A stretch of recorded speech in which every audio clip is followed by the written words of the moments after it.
बड़ी खबर आपको बताने जा रहे हैं। कल से कानून बदलने वाले हैं। आपके लिए बहुत बड़ी जानकारी, नई सरकार और नया कानून। नया कानून कल से लागू हो रहा है। क्या क्या बदलाव किए गए हैं ये आपको बताने जा रहा हूं। कहां कहां और कैसे आप एफआईआर करा सकते हैं, कैसे तेजी आएगी अब सजाओं में, बहुत सी चीजों में बदलाव आने वाले हैं नए कानून में। देखिए जरा, देश भर में 3 नए कानून लागू हो जाएंगे। 3 इन कानूनों को सरकार ने 2023 में पास किया था, लेकिन 1 जुलाई से लागू करने का फैसला किया गया है। इसमें इंडियन पेनल कोड, जिसे आप आईपीसी के नाम से जानते थे, उसका नाम अब भारतीय न्याय संहिता यानी बीएनएस होगा। जिसे आप क्रिमिनल प्रोसीजर कोड यानी सीआरपीसी के नाम से जानते थे, उसका नाम अब भारतीय नागरिक सुरक्षित संहिता यानी बीएनएसएस होगा। इंडियन एविडेंस एक्ट, जो अब तक आप आईईए के नाम से जाना जाता था, अब उसका नाम भारतीय साक्ष्य अधिनियम यानी बीएसए होगा। अब बदलाव क्या हुए? तीनों पुराने कानून अंग्रेजों के जमाने में बनाए गए थे, जिन्हें बदलने की मांग बरसों से की जा रही थी। नए कानूनों को प्रोग्रेसिव बताया जा रहा है। सबसे पहले देखिए अब क्या होगा एफआईआर कराने में। 0 एफआईआर। अब किसी भी थाने में आपकी एफआईआर दर्ज होगी, कहीं भी किसी भी जगह कहीं भी आप एफआईआर करा दीजिए, बाद में अपराध वाले क्षेत्र में उसको ट्रांसफर करा दिया जाएगा। दूसरा, ऑनलाइन एफआईआर। ऑनलाइन एफआईआर भी दर्ज कराई जा सकती है। पहले कानून में इसका प्रावधान नहीं था, अब कानून में प्रावधान है। ऑनलाइन केस होंगे। 2027 तक सभी कोर्ट ऑनलाइन हो जाएंगे। केस का जो स्टेटस है वो भी आप ऑनलाइन देख सकेंगे। अभी भी देख सकते हैं, लेकिन हर जगह का नहीं। एसएमएस से आपको समन भेजा जा सकेगा। समन के लिए एसएमएस का इस्तेमाल होगा। पहले कानून में इसका कोई जिक्र नहीं था। चार्जशीट, 90 दिन में चार्जशीट दाखिल करना अनिवार्य होगा, वो अभी भी है, लेकिन स्पेशल केस में 180 दिन में चार्जशीट जरूरी है। गंभीर अपराध 14 दिन में जांच हर हाल से पूरी करनी होगी। रेप पीड़िता की रिपोर्ट 7 दिन में आएगी। गंभीर अपराध में फॉरेंसिक जांच जरूरी होगी। 7 साल की सजा वाले अपराध गंभीर अपराध की श्रेणी में आएंगे। 7 साल और उससे ऊपर कि जिनमें सजाएं वो गंभीर अपराध माने जाएंगे। 45 दिन में फैसला। अब फैसले लटकाए नहीं जा सकेंगे। सुनवाई के बाद 45 दिनों के अंदर फैसला होगा। पहली सुनवाई के 60 दिन के भीतर आरोप तय करने होंगे। गैंगरेप, 20 साल की सजा या फिर उम्र कैद होगा गैंगरेप में। नाबालिग से गैंगरेप पर मौत की सजा भी है। झूठा वादा कर संबंध बनाना, इस केस में 10 साल की सजा होगी। इसे नए कानून में परिभाषित किया गया है। शादी, रोजगार, प्रमोशन का झांसा देना महंगा पड़ेगा। धोखा देकर शादी करना, पहचान छिपाकर शादी की तो खैर नहीं, इस केस में 10 साल तक की सजा होगी। गुनहगार को मृत्युदंड या उम्र कैद भी हो सकती है। नाबालिग से दुष्कर्म, नाबालिग से गैंगरेप पर मौत की सजा है। दहेज हत्या पर नए कानून में दहेज हत्या परिभाषित है। 7 साल से आजीवन कारावास तक की सजा हो सकती है। मॉब लिंचिंग, पीट पीट कर मारना, दोषी को मौत की सजा भी इसमें हो सकती है। कम से कम 7 साल की सजा और जुर्माना होगा। राजद्रोह नहीं, देशद्रोह। राजद्रोह की जगह देशद्रोह कानून होगा और देश के खिलाफ बोलने पर यह देशद्रोह लगेगा। भड़काऊ भाषण दिया तो हेट स्पीच पर 3 साल की सजा और जुर्माना है। धर्म वर्ग के खिलाफ अगर भाषण दिया तो 5 साल की सजा है। गैर इरादतन हत्या के 2 हिस्से में इसे बांटा गया है। जैसे इरादा नहीं है, गाड़ी से कुचलकर अगर भाग गए तो फिर 10 साल की सजा है। भगोड़ा कोई है, अनुपस्थिति में भी उस पर केस चलेगा, सुनवाई होगी और सजा भी सुनाई जाएगी। कुर्की, कोर्ट को ही अब केवल कुर्की का अधिकार है, पुलिस को कुर्की का अधिकार नहीं होगा। ये सारे बदलाव कल से लागू हो रहे हैं। सुनिए जरा सियासतदान क्या कह रहे हैं। अंग्रेजों के जमाने से चले आए आईपीसी अर्थात भारतीय दंड संहिता, भारतीय साक्ष्य अधिनियम, सीआरपीसी, ये सारे नियम बदलते हुए नए प्रकार के कानून लागू होने वाले हैं। इन कानूनों के माध्यम से, जैसे उदाहरण के लिए, अब अपराध दंड संहिता के बजाय न्याय संहिता की बात की जाएगी। अंग्रेज जब तक हम पे हावी थे तो वो दंड की बात करते थे। हमारी परंपरा न्याय की परंपरा है।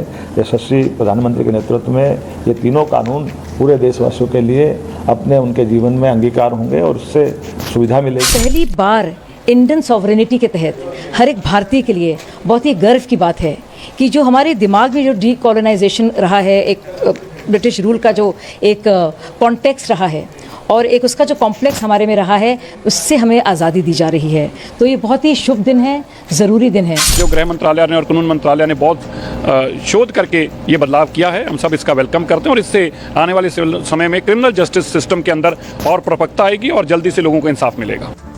आइए एक और खबर आपको बताने जा रहा हूं। अच्छी खबर है, देश को नए आर्मी चीफ मिल गए। सेना के नए कमांडर उपेंद्र द्विवेदी साहब, तस्वीर में आपको दिखाऊं, ये आप देख रहे हैं जिस वक्त पुराने आर्मी चीफ नए आर्मी चीफ को पद ग्रहण कराते हैं, यानी सेना प्रमुख का। अगली तस्वीर देखिए जरा, आर्मी चीफ को मनोज पांडे साहब को गार्ड ऑफ ऑनर दिया गया। पूर्व आर्मी चीफ को फुल स्क्रीन लीजिए जरा और देखिए किस तरह से विदाई समारोह का हिस्सा होता है।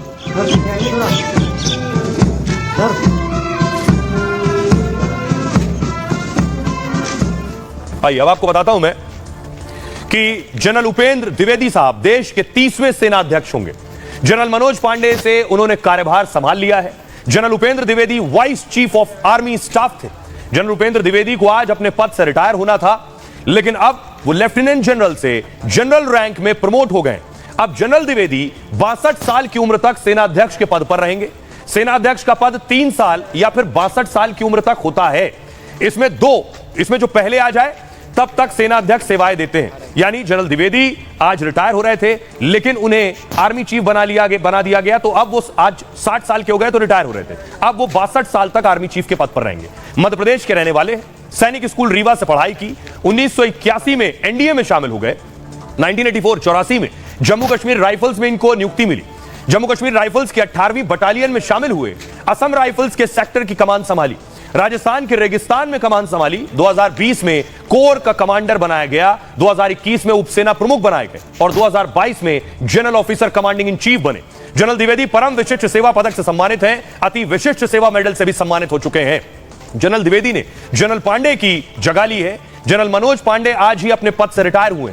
जनरल पांडे को गार्ड ऑफ ऑनर देकर विदाई दी गई। जनरल मनोज पांडे 26 महीने तक देश के सेना अध्यक्ष रहे। जनरल पांडे को 1 महीने का एक्सटेंशन भी मिला था, क्योंकि चुनाव के दौरान उन्हें एक्सटेंशन दिया गया था। उन्हें इसी साल 31 मई को रिटायर होना था। जनरल द्विवेदी के सेना अध्यक्ष बनने के बाद एक नया रिकॉर्ड भी बन गया। इस तस्वीर को बहुत ध्यान से देखिए।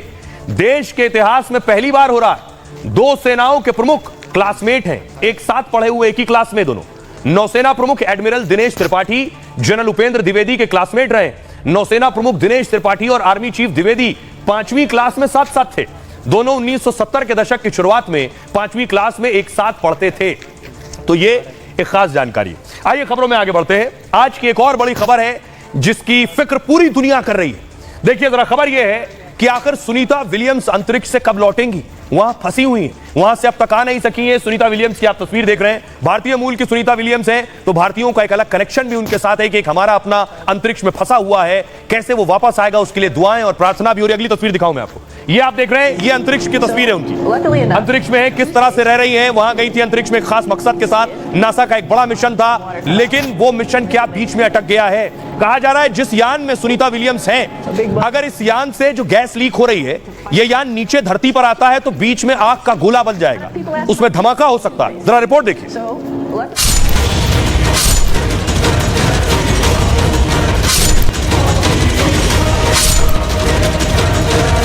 अंतरिक्ष में खतरे में फंस गई सुनीता विलियम्स, धरती पर लौटी तो आग का गोला बन जाएगा यान। अंतरिक्ष में खराब यान में फंस गई सुनीता।